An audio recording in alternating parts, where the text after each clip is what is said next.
For this lesson, I am using the 0602 Apply a Look to Your Clips Premiere Pro project file. You'll find this project file with the media associated with this lesson. Double-click on it to open it in Premiere Pro. There are broadly two kinds of color adjustment you'll make to your clips: color corrections and creative looks. You might correct the colors in two clips so they match, then separately adjust the appearance to make the clips look more filmic. I'm going to switch to the color workspace, and I'm interested to work on this arch far clip in the travelogue sequence in this project.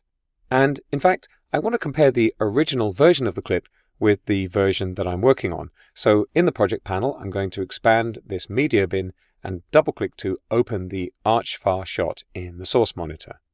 Remember, selection is really important in Premiere Pro. So now that I've opened this up in the source monitor, I'm going to go back to the timeline and single-click to select the timeline instance of the clip. It's that instance of the clip that we want to work on.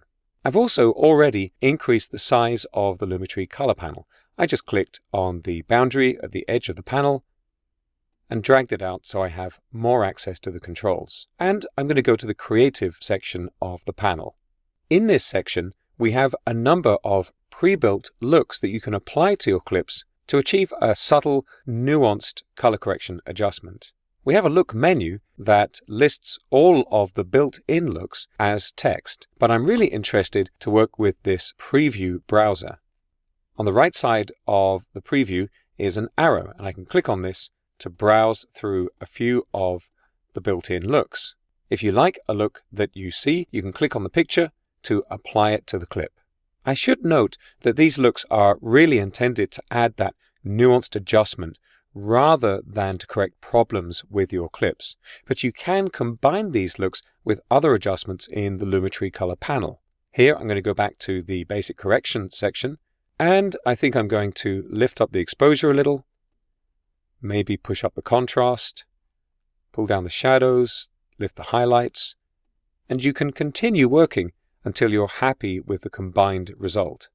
When you've finished making your color adjustments, you can go back to the editing workspace to continue working on your project. It can be fun experimenting with looks, and they can bring your work to the next level with just a few clicks. It's worth taking the time to try all of them to get a feel for the results you can achieve.